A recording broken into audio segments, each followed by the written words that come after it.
excited about this because I think that it's interesting to as I've like inquired about people that sign buyer broker agreements, I think there's some states that like it's a no-brainer. Everyone does it. And there's some states that no one does it, like California. Like you'll hardly find anybody that signs buyer broker agreements, but with all the lawsuits coming out, all these things, I think this is a tremendous important thing that most agents need to learn how to do, because if they don't, then they're going to be blindsided and they're going to be working for free. Because if you get to the point where your commission on the MLS is $0 or it's $1 or $500 and your client wants to see that property, right? Like if you truly are representing them in their best interest, you're going to show them the home. You're not going to say, oh, I'm not going to share that property because they're not paying me enough. And so I think having that clear conversation with somebody, be able to articulate your value proposition and say, hey, this is what my fee is, I think is a tremendous skill set that not a lot of agents have, unfortunately, but they need to attain. So we'll give it another minute for Ray to join. Hopefully he does. You guys, I can't see you unless your camera's on. Unfortunately, I don't know who's changed my settings, but they did. So if you are on here and you want me to see you, or if you have a question, whatever, please don't hesitate to set yourself or to show your show your face. All right. Well, we are, at least my time, it's 11:31, and we have enough people here. I think we should start get going. So I think the way I'd like to do this is I'd like to kind of give you guys an opportunity to be able to just do your quick little intros. And then once you do that, then maybe we can go dive in deep into, okay, like this is what I do. This is, what works for me, your value proposition, those types of things. So Juanita, why don't we have you go first? Why don't you unmute yourself and just give us like a 1 minute, who you are. We've known each other for several years, and just kind of tell us what you do, and then we'll get into the, the nitty gritty. Sure. So, Juanita Buscard, I just had my 19th anniversary in real estate. The first 9 years approximately of that, I worked a lot with buyers. It was, the market where we had tons of listings and you'd show 40 houses before someone picked one. It was definitely different than it is now, but now I'm a team leader, broker of a small boutique brokerage, and I work 95% of the time listings, but I train on the buy side and still work a few select buyers here and there. And we've been doing buyer agency contracts for probably a good 15 years. So it's not something new to us at all. It's definitely is an expectation within our team and brokerage. And yeah, we're in the West Michigan area. Awesome. Thank you so much. Janelle, do you want to go? Sure. I'm Janelle Ralston. I'm in Dallas.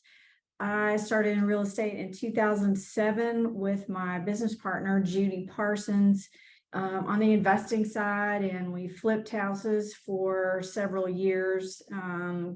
And kind of rode the market down, and then decided to just continue on in residential. Formed our team in 2014. And so Judy and I have a team. We're the Indigo Sky Group here in Dallas. And we range from 1 to 2 other agents at a time, and an admin and marketing and all of that goes with it. Our business kind of fluctuates a little bit, but it's pretty close to almost 50-50 buyers and sellers. Texas is a state that they encourage you to have buyer rep agreements. At Compass, where we are, if we want to get paid, we have a buyer rep agreement. So we do for every buyer that we represent. And so it's not new to us, but there will be some nuances, I think, that change in the way that we approach those because of changing buyer and seller expectations. So glad to be here. Thanks, Nazar, for this invitation and getting to be here today with all of you. I've known Juanita and Nazar both for a long time in coaching, so I'm excited for today. Well, awesome. And Ray finally is in the house. Late, but better than late than never, I guess. Oh, you're also muted, Ray. So what I'd ask I was you bobbing and weaving through the traffic, so sorry. Good. I'm glad you bobbed and weaved and didn't get in a car accident. So why don't you just tell us like a quick synopsis of who you are and where you work, and then we'll dive right into the why we're here today. Yeah, I'm in Arkansas. I'm with Real Broker. We have some pretty phenomenal contracts here, so nothing's going to change in our state that I'm aware of. It might just be a little bit of clarification, but for the most part, we are going to be insulated from this whole thing. So I'm here just to basically share what our contracts say and how they say it, so that you guys can take that and run with it. Hopefully, it'll help. Cool. Yeah, I mean, obviously, every single state, and there's lots of states being represented in this call. It's not necessarily for me about what exactly said in the contract, more so like how you guys are able to articulate to a buyer when you meet with them. Like, I'd like to know, when you guys put that contract out, do you meet them in person and immediately say, I need you to sign this? Do you show them one home, two homes? Is it like, after the second appointment? Like, what are the steps you take? And, how do you make that? How do you deliver enough value to them? Because you're virtually asking them to marry you in essence, right? You're saying, here's a contract between us. And so how do you get over that? And how do you make that process as smooth as possible so that they don't feel like you're handcuffing them when they don't really know who you are and all those types of things? So why don't we just go back in the circle again? So Juanita, if you want to unmute yourself and tell us a little bit more about, like, what's the process that you guys go through, and what have you felt like are the roadblocks that you've had to overcome in those situations where people are a little bit more reluctant to sell or to sign?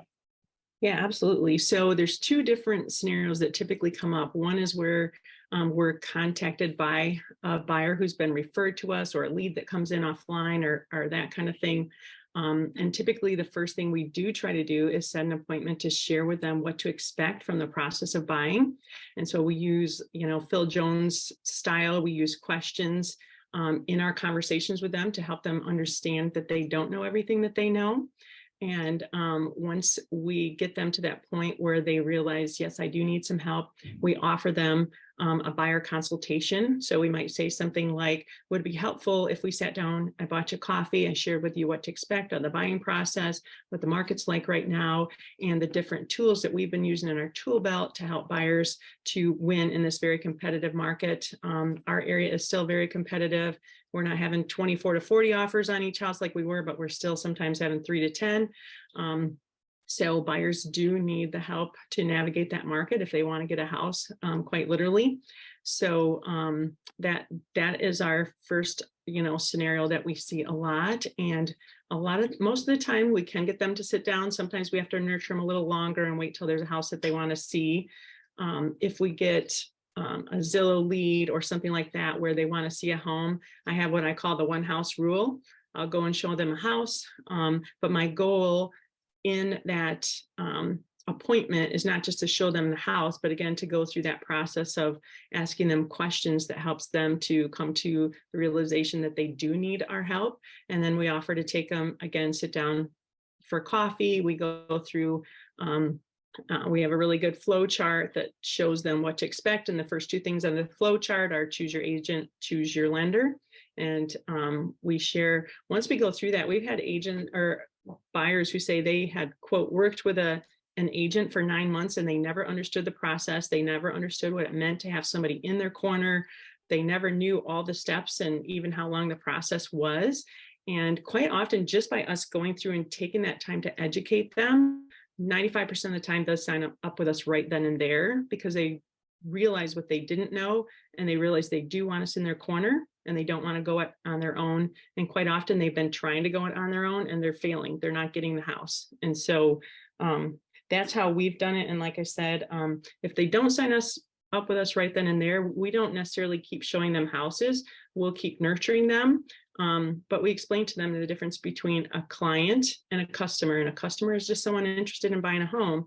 And a client is someone that has our fiduciary, like we represent you, we're in your corner, we're going to do everything we can. We share what some of those things are, the resources that we have, so that if you do come up with an issue with a house, we got people that can deal with that. There's really so much value that we bring. And I think the biggest thing that we had to overcome as a team was getting our agents to realize that we're not asking these people for a favor. We're offering them a service that is in the end going to get them exactly what they need. And we are bringing a lot of value to them. And when you come at it humbly, but confident that you're going to help them get what they want, people are just much more likely to sign up. Yeah, awesome. I literally have like a million questions. So we'll spread the wealth around. So Janelle, what do you do? Like, what are, what does that process, either be, obviously we handle sphere business versus an online, online lead differently, but at the end of the day, do you show them a property first? Do you say, nope, not going to do anything unless you come to my office and go through this process? Like, how do you handle that? Currently, the way things are right now, we don't really push them to sign a buyer rep agreement at our first meeting. Especially with sphere and referral, people that are already invested in working with us, they know us, they trust us because of how they got to us.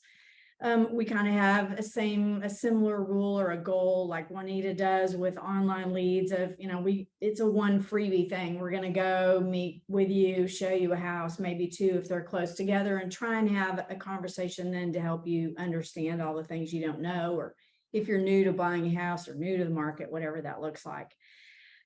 The biggest thing that we're talking about right now that will change with the lawsuits that are coming out is timing for that agreement and how we approach that.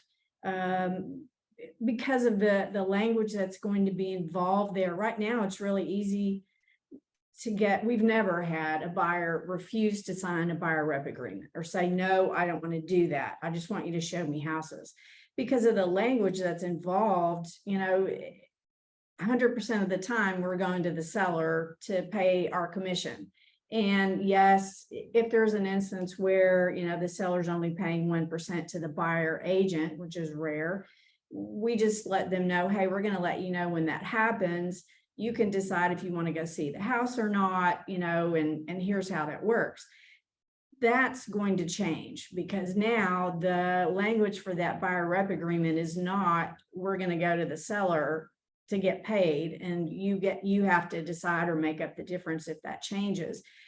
Depending on how those lawsuits turn out, that's going to change the tone of that buyer rep agreement. So I think that's the biggest shift is we do buyer rep agreements all the time. It's no big deal. Hey, you want to work with us? Here's what we do. We're your people. We take care of you. Here's the list of things we do. Everybody's on board. Yeah, that's awesome because the seller's going to pay.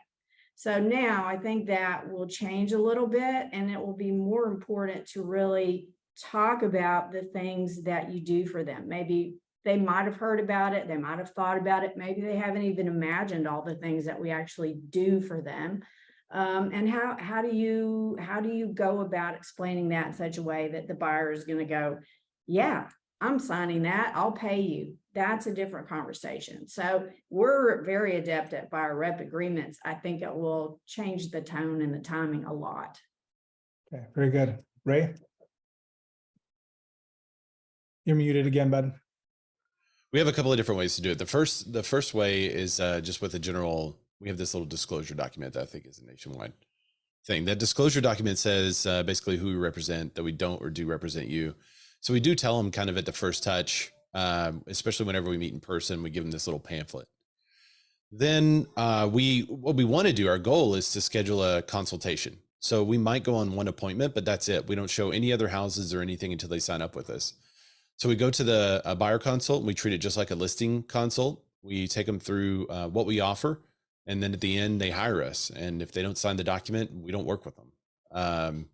So it's pretty cut and dry for us. It's not a, we have different value props and stuff like that we offer our buyers, different ways that we search for properties, how we negotiate.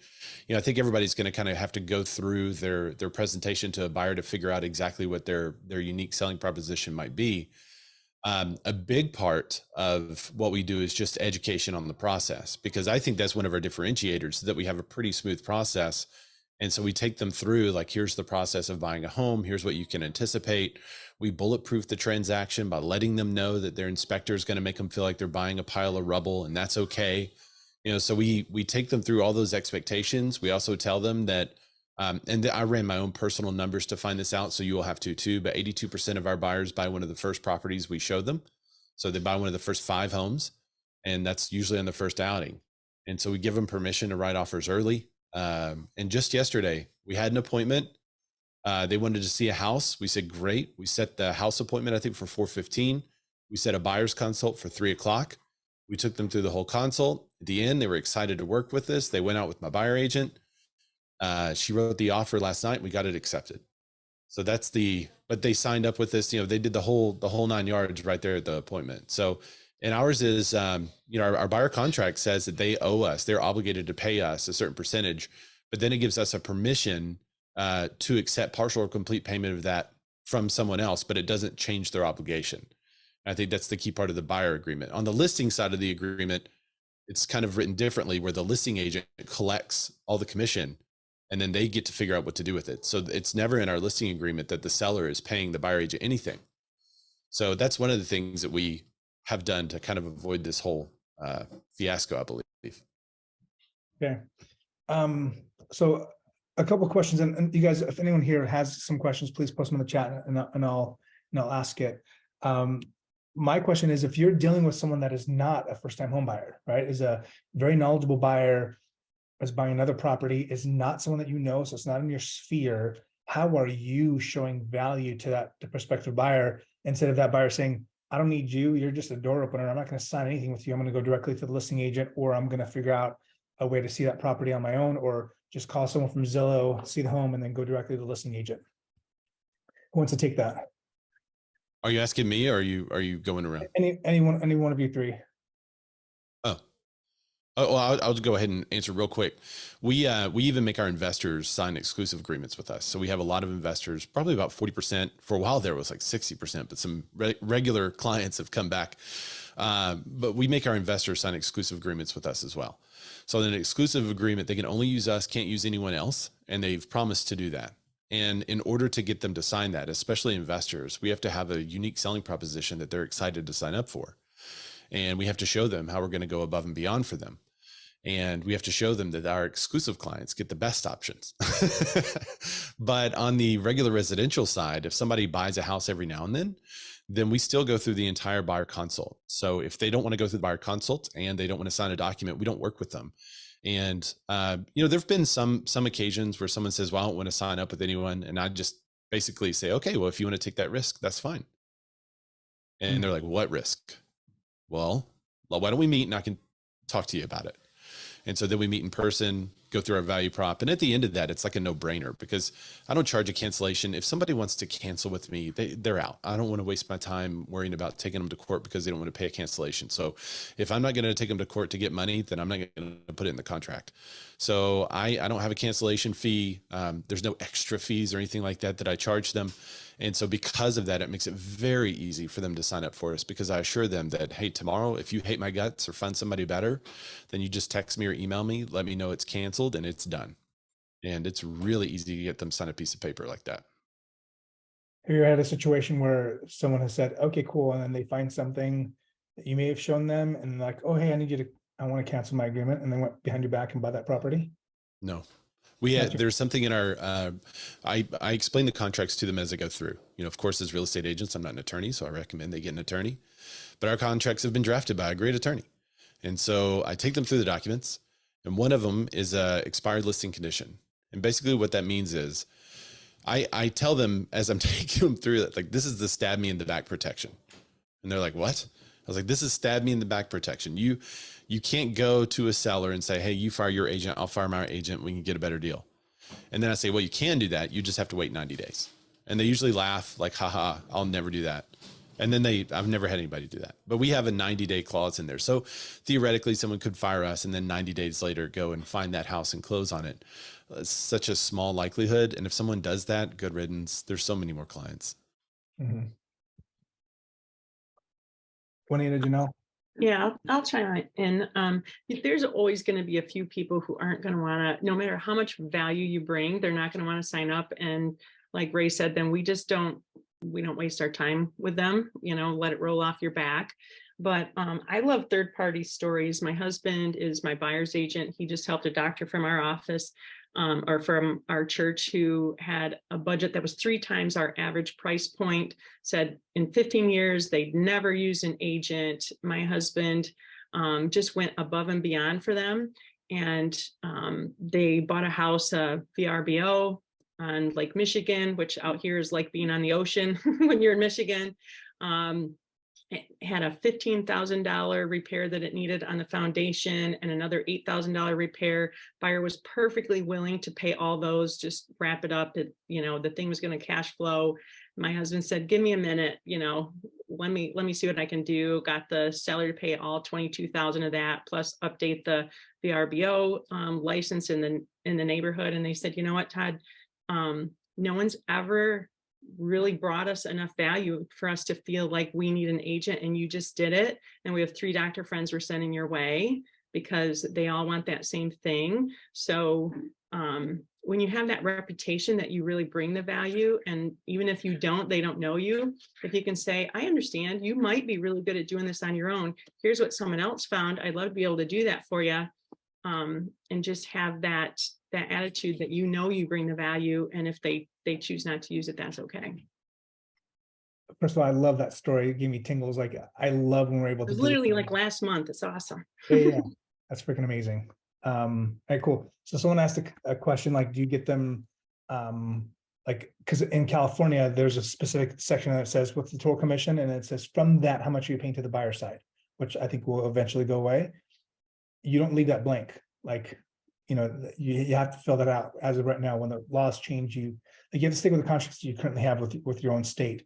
But the buyer broker agreement on the buying side is important to be able to make sure that you get that filled out so you can share that value. Have you guys ever been in a situation before where you're, like, well, first of all, what is your fee? Like, what do you say is your minimum fee that you have on your buyer broker agreement? Should we share that with antitrust? Probably not. That's a fair point. I mean, I'm not saying like for us to decide what we're going to do together.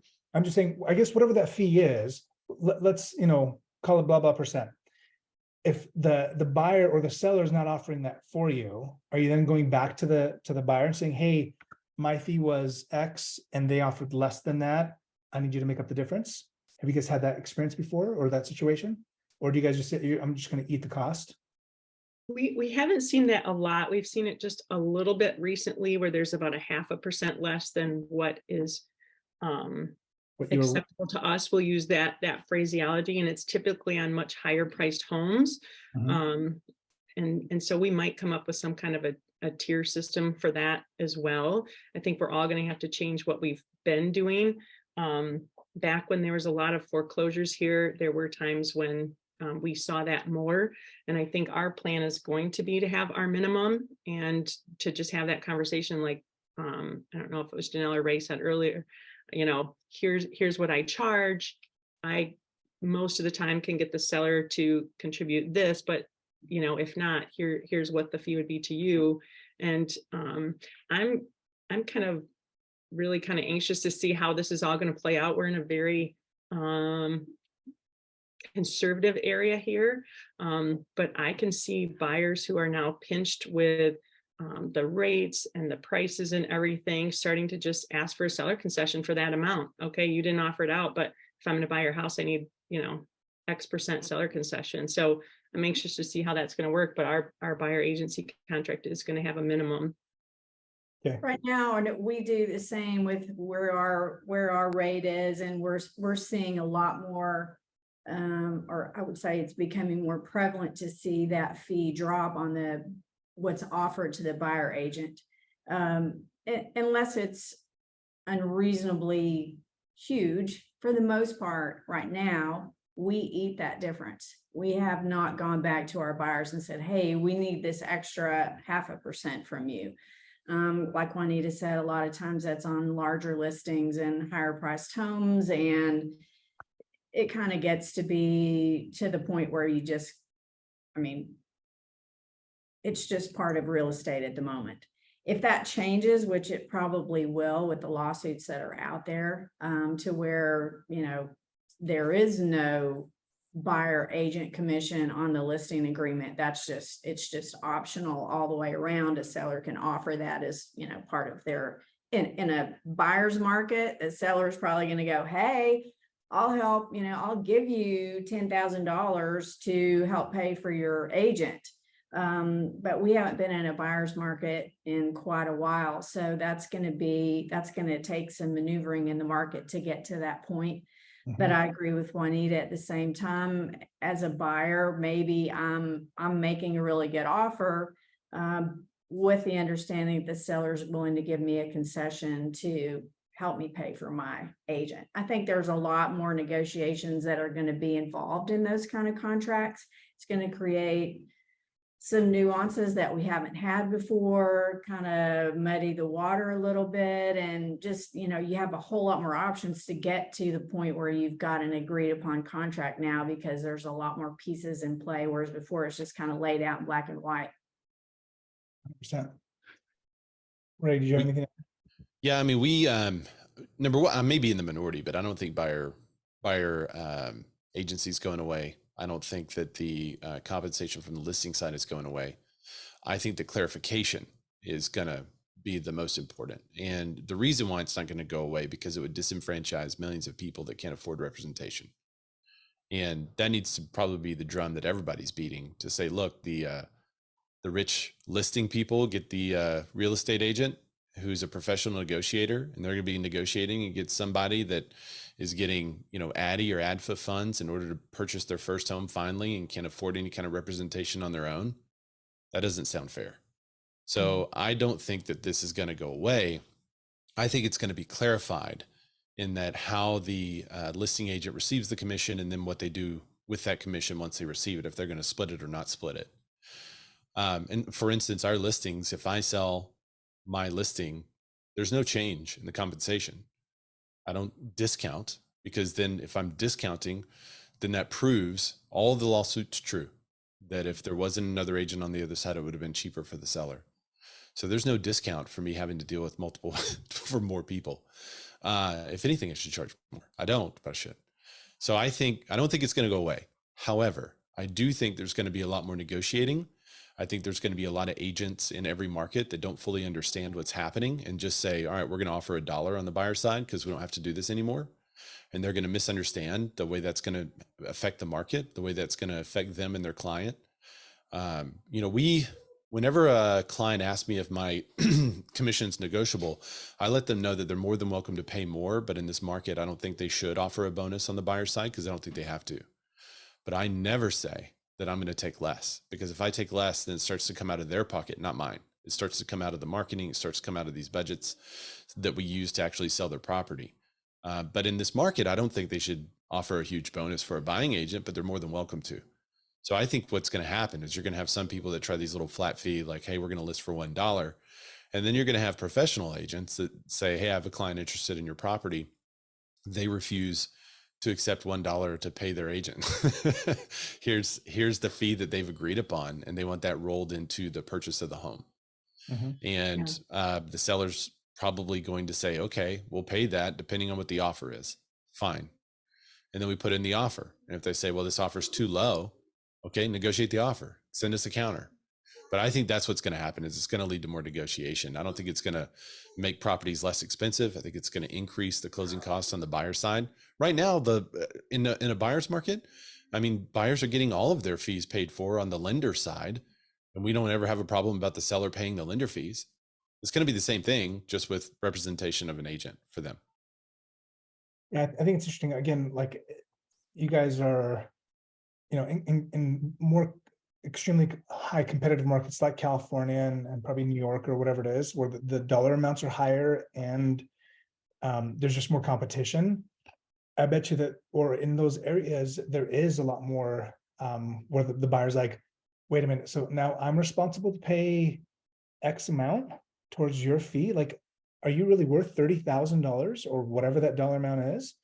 I don't think so. I'm going to go directly to the listing agent, and the listing agent's going to say, well, because they're going to have to, they can't not represent that buyer, right? Because that's a viable buyer that wants to buy their client's property. They're going to have to represent them, but then they're going to have to charge a fee, whatever that fee is, which obviously hopefully will be negotiated in advance. I think there's just going to be a lot of more buyers that are going to say, you know what, I don't need it. I'm an experienced buyer. I'm savvy. I'm a doctor. I'm a whatever. I'm not a blue collar worker or whatever. Like, obviously there's all these scenarios, but they're going to go directly to the listing agent. So I think that buyers agents need to have some level of ammunition and say, well, here's why you want me to work with you, or why you'd want to Yeah. work. We can't represent both parties in Texas. We don't have dual agency. So if a seller, or sorry, if a buyer approached me directly as a listing agent, I have to find another agent for them to work with. On your So team. we don't have dual agency here. I Who- could find another member of my team, another agent at Compass, but I can't work with that buyer directly because I already represent the seller. So your state interprets dual agency as the agent themselves. My state interprets dual agency as the brokerage. Well, yeah, and I can refer them to another. Yeah, and exactly what you said. I can't work with them individually, but they could work with another agent on my team. I could hand them off to Interesting. a buyer agent on my team, but I know too much about the seller's situation, why they're selling, where they're going. We've already talked about maybe the minimum amount that they're willing to sell their house for, or whatever all those things are that they're telling me. So I've got to hand that buyer off. I could show the house to the buyer. I have to let them know, don't say anything you wouldn't want the seller to hear, because I'm legally responsible, ethically required to tell my client everything that buyer says about the house, about what they think about the price, questions they had on the neighborhood. So for me, it's kind of like, I can show you the house, but we got to be pretty quiet here. Don't say anything. And then if they are interested, let me get you, with a buyer agent for my team. They can represent you. I can't. So do you do non-representation? Oh, sorry, Nazir. So Yes, if we somebody can says, do I that. don't want to work with any agent, you can do non-representation, but you They can't have represent. to, Okay. same thing. We have a full stack of disclosures they've got to sign and all of that. And I can't advise them on anything. I can't answer any questions for them. I can't help them put their offer together. And a lot of times we'll do what's called a reverse offer from the seller to that buyer, because the buyer has no idea how to fill out the forms or do whatever they got to do. So we'll do a reverse offer from the seller to the buyer just to get the offer on the table and get negotiations started. Yeah, we can write it up in Michigan. We can write it up. We can do dual agency. I don't encourage it within our brokerage. It's allowed, but not within the agent themselves. So we just explain and have them sign a disclosure that says they're a non-represented, buyer, and they're a customer, a consumer. They're not a client, and Right. so they don't have representation. I like something that Ray said, that I think if everybody did this, we may have a different scenario with where we're at right now. When I list a home, I say I charge X percent and I choose to share this much of my commission with the other, the agent that brings us the offer that you accept. And I think if we realize that if the buyer agency does go away, which I'm like Ray, I'm not sure that I believe that that's going to happen here, but if it does, we're all going to be working twice as much, because every person that's unrepresented that wants to see our listings, we're either getting them in there or one of our agents are. And so I don't necessarily plan on cutting my commission in half if buyer agency goes away, because I'm going to have to be paying people to go out there and doing all that. So I don't think in the end it's going to save the sellers, really, and I could be wrong. We'll see how this all plays out. But Do you guys charge, or do you guys have your own created forms as a buyer, a broker representation, or are you guys doing like your state approved documents? Okay, so are you guys doing that? We Okay, have a state form. Yeah. do you guys have a fancy little booklet that has all of your value props on there, like a listing presentation would, or do you guys just kind of go off the cuff and say, hey, this is what we're doing for you? yeah. We have a book that we put together. We, just like we do for our listings, we have a book about our team. Here's what we do. Here's our value proposition. Here's the steps in buying. Here's all the things that you probably didn't know that you don't know, all of those things. And we give that to all of our buyers that we're meeting the first time we go meet them. And that's really our goal, is to talk through that process with them, so that they know what that value proposition is. Because most of them don't know, unless they're a seasoned buyer, they've bought multiple homes. Most of them don't know what they don't know. And they've never even imagined all the things that they don't know. So we do that we developed that this last year with our buyers, especially. We started doing more online leads, and with online leads, it's the same. I mean, you have to talk to way more buyers to actually get to the point where somebody's ready to buy than you do sellers, because the seller is ready to sell, that you know they're going to sell. Buyers aren't always ready to buy when you first meet with them. So we want to, that's our hook, is here's our value proposition. And that's what keeps people coming back to you. That's why they keep calling you to go, you know, to, hey, I need this, answer this question, help me with this, do whatever, is because your value's there. Awesome. If any of you guys wouldn't mind sharing with the group, like, I don't know if you have it in a digital format or whatever, but I'm sure people would love to be able to see that. I think a lot of people don't have them just because they haven't needed to. You know, another interesting thing for me, at least, again, going back to, I'm thinking of all states here, and the states that is not a normal aspect of the business. Just like at a listing presentation, unless it was a come list me call from past client or sphere, a lot of times we're going up against multiple agents and competing for that business, right? At a listing presentation. Now, you guys probably haven't had like, you haven't had to do that with a buyer, right? Where a buyer isn't saying, hey, I'm interviewing 3 agents for the job of representing me as a buyer, and you are going to be here at 3 o'clock, you'll be here at 4, and you'll be here at 5. And, you know, tell me why I should use you. I think you might get to the point, at least I would do that, because so I just recently bought a car for my son, and freaking drives me insane buying a car at a dealership. And when I walked into the lot, some just random Joe Schmo that happens to be his turn or her turn comes up to me, and I had to work with them. And I remember like asking him questions about the car, and he like knew nothing about the car that I wanted to buy. And I was like, why am I working with you?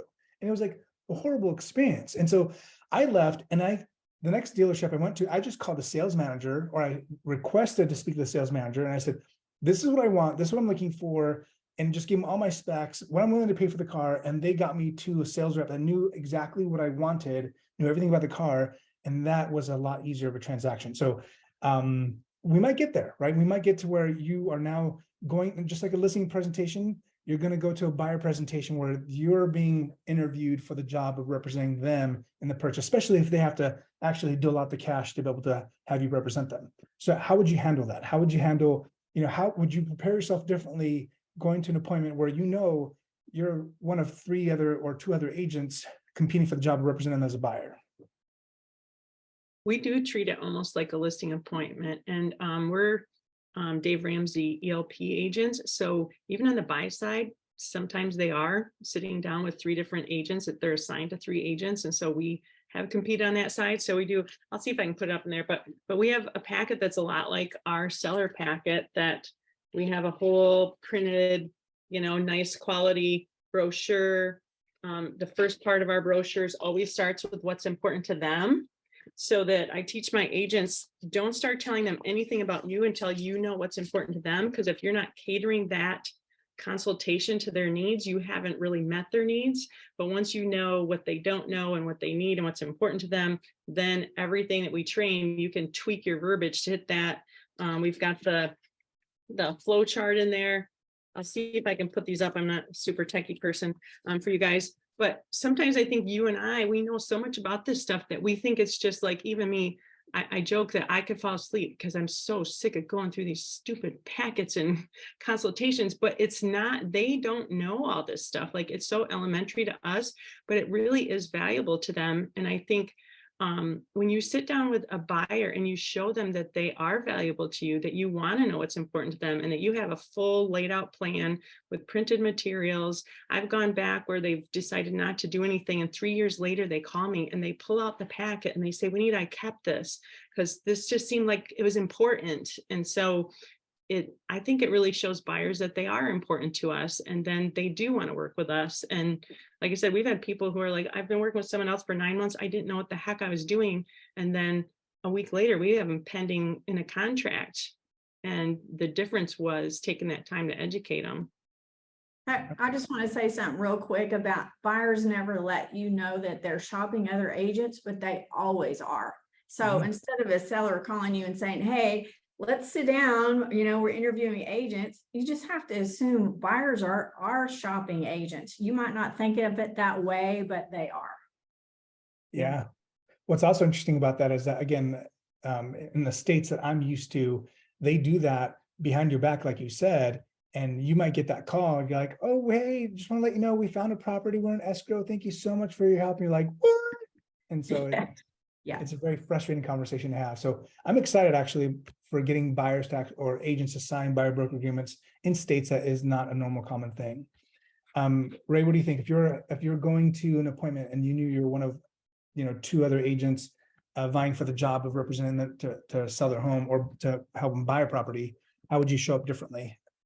Well, I mean, we would show up the same. We do this now. So we are in a competitive environment because it's likely because of our contracts.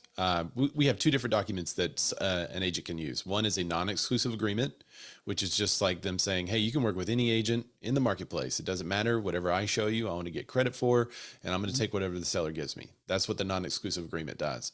However, that allows multiple agents to invoice that person once they close.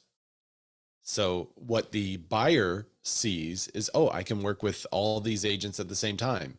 What they don't realize is that, yes, and then once you close, all of those agents can send you an invoice for their time.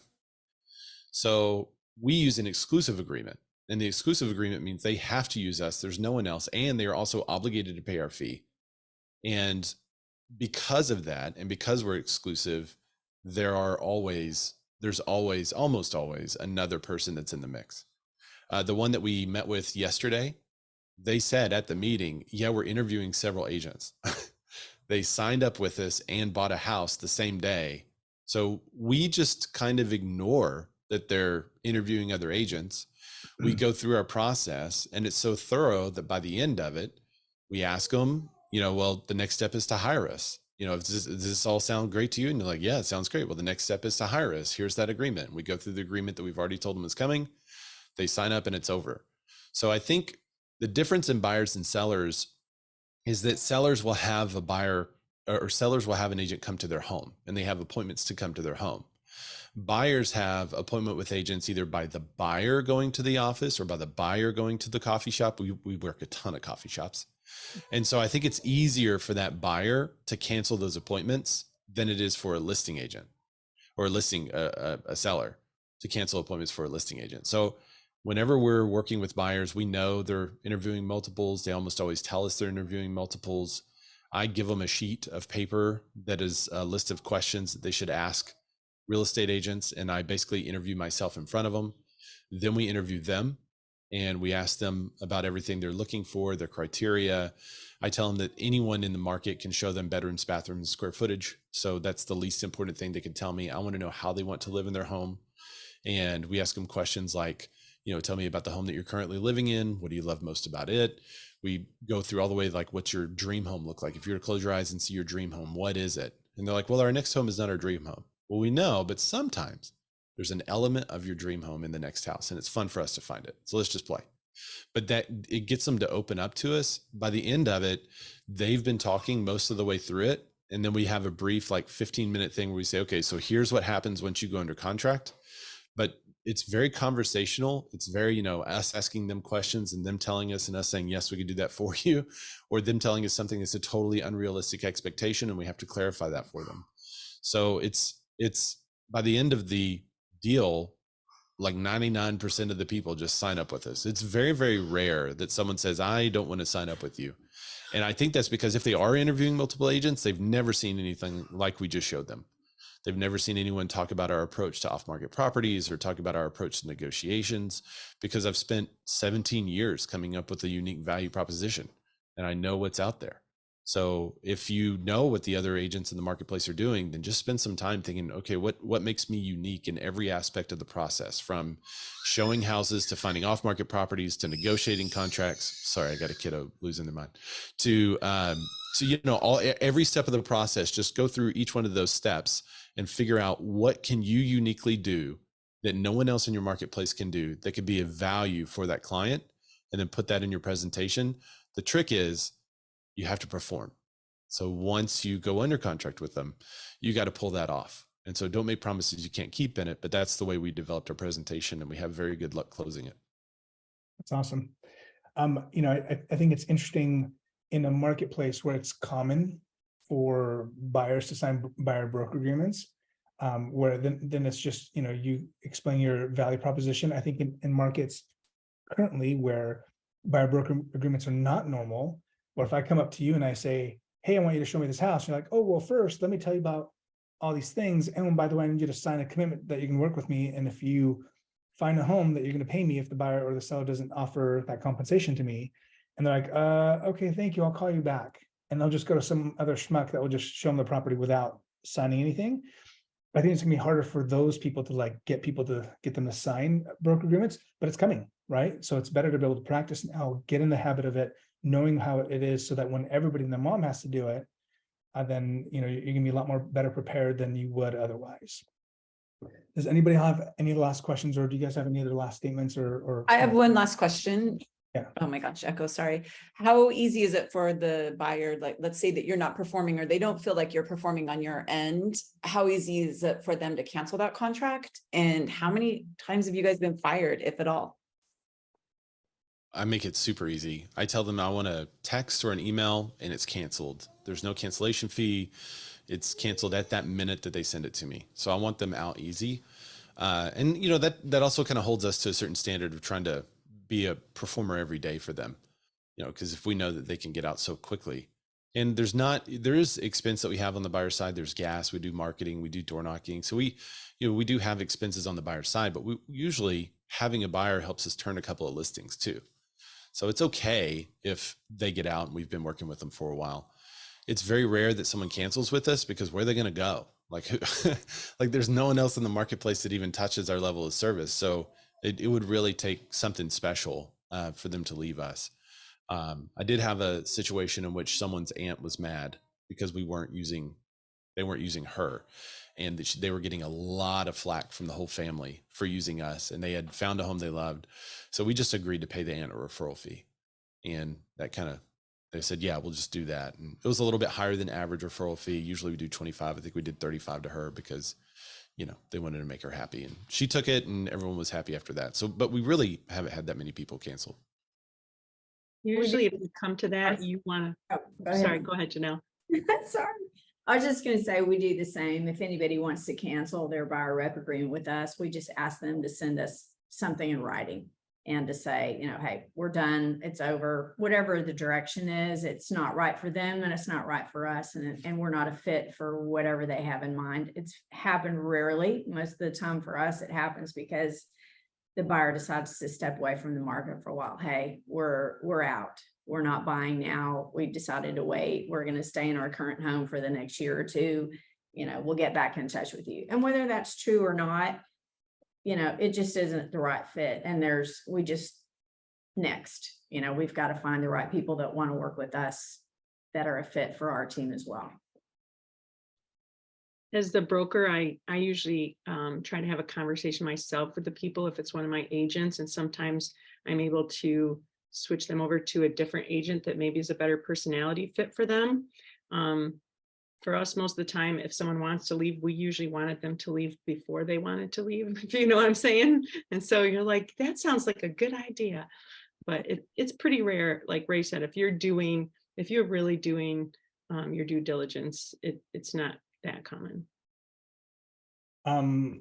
Yeah, I think it's interesting that it helps us step up our game, right? If you're making a commitment to them and you're expecting them to make a commitment, then you got to step up and actually deliver on that value. Same with the listing, honestly, right? If you're dealing with a seller. So awesome. Well, you guys, thank you so much for taking time to be able to be on here and kind of sharing with us what you guys do. And I think that's great. I think we could all get some good value out of this. And ultimately, this is what needs to happen. I mean, you would never go to an attorney and say, hey, help me, do this without them like signing something or making you sign something that's going to help you or help them represent you.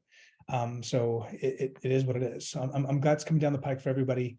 And I'm glad that you guys have a leg up and being able to do this, because it's just a smart thing to do. All right, guys. Well, thank you so much for your time. Hopefully you guys found value. Otherwise, we'll see you guys next week. Bye. Bye.